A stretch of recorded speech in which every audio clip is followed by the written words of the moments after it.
mess around with it. And just pass it on down. Sorry, don't worry about it.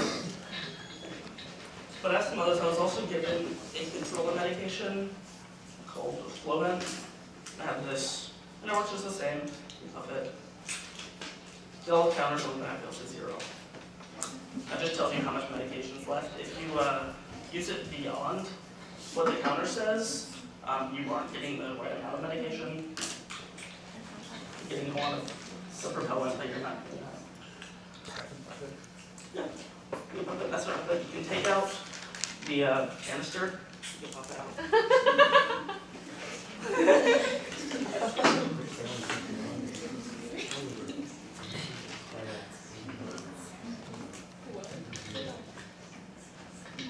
There you go. So that's kind of my story with asthma. Up until now, I've just been on dose inhalers.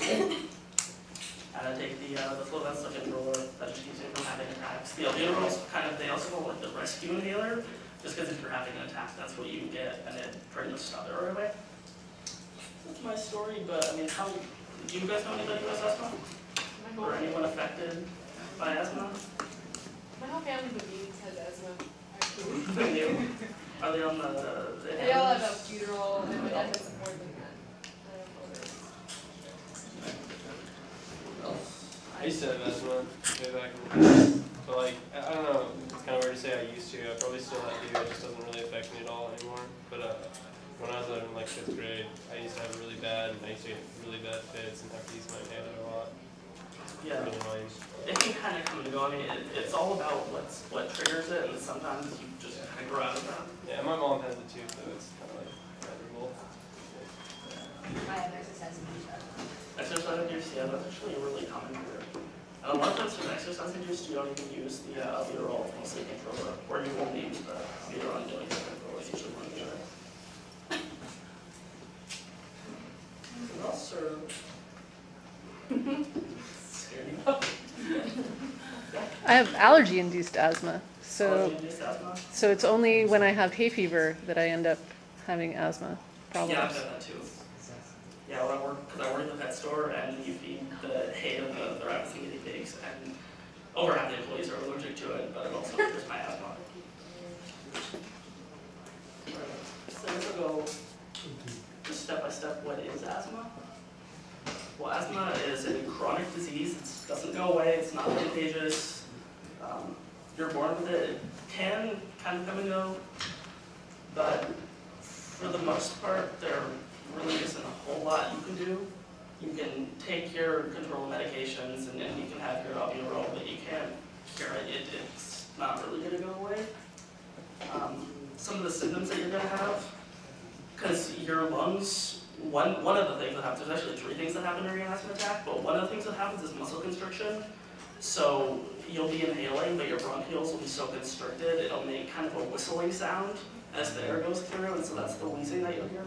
If it's really bad, you can actually hear it when the person's talking, but otherwise, if a doctor has a stethoscope they put on your lungs, they can hear it right away.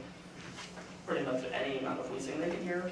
And they actually did that with me when I was at the hospital. They actually let me listen to it, and I could definitely hear it. And then another thing that actually, what really makes an asthma attack, an official asthma attack, is a low FEV1, and that's forced expiratory volume of air in 1 second. And basically, it's measured in liters per minute of air that you can go, but they just divide and they go by 1 second. And that's what you use a peak flow meter, which is this right here. And basically, you blow it as hard as you possibly can, and there's this little red marker that will shoot up as high as it goes. So if you're having an asthma attack, that's going to be quite a bit lower than if you were having just a normal day. And then these are just little markers where you can, like this one, maybe like your first one, then you put it up to where it was, and then this, and you go down. These just you move on your own, and they're just a way to mark what your FEV1 is. And then there's the picture right here. Like I talked, there were 3 parts to an asthma attack. And the first is inflammation, that's this red stuff. And this picture is also on your handout. And you can probably use the mark if you want. the pink is the constriction, the red is, the bright red is the inflammation, and then the third thing is mucus production. You know, increased mucus production during asthma attack. So it's actually three things, which is actually what makes it kind of hard to treat. Is because, like the inhalers, they'll treat the constriction, but they won't treat the others. And that's really how it is. Or like the controller for me treats the inflammation, but doesn't treat the others. Teachers, please excuse this interruption. If we could have all of the boys' C team soccer players released at this time to meet their bus. Thank you.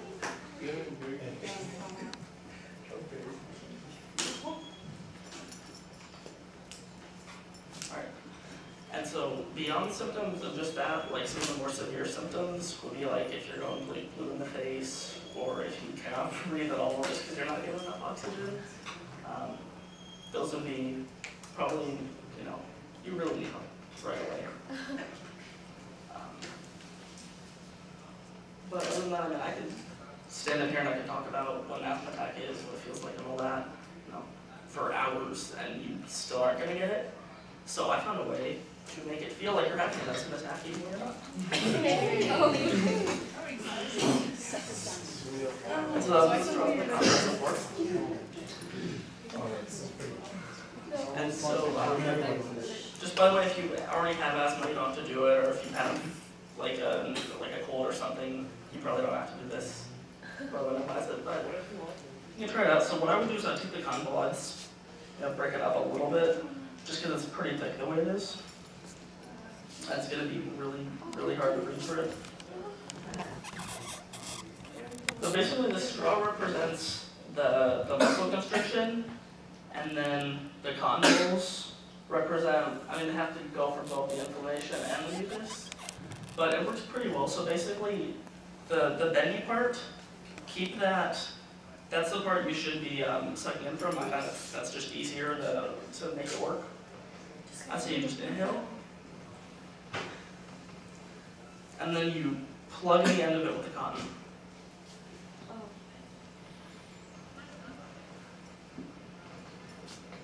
And you can exhale through your mouth, but just inhale through this and plug your nose if you have to. Just make sure you're only breathing through the straw.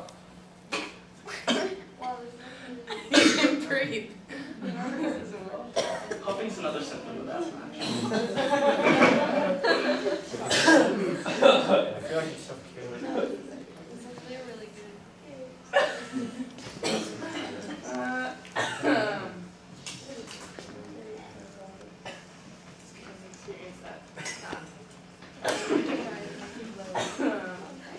So they comments It's about unfortunate now.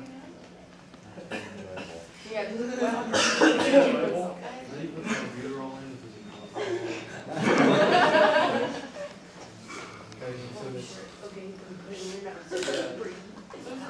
breathing is easier to exhale than it is to inhale. I would say so.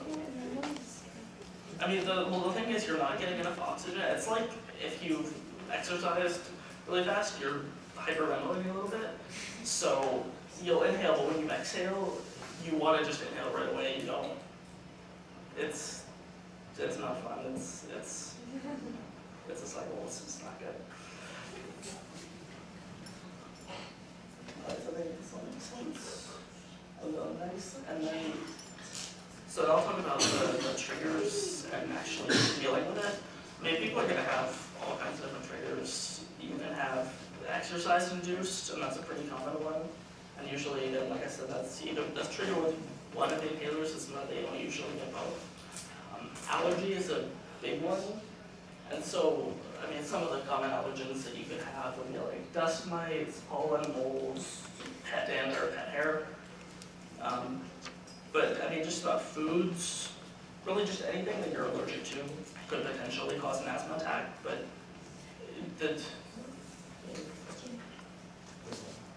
all right. But I mean, the triggers are individual to the person. Not everyone's gonna have the same two triggers. I mean, like mine, I kind of had to find out, you kind of find out the hard way when you first get diagnosed with asthma.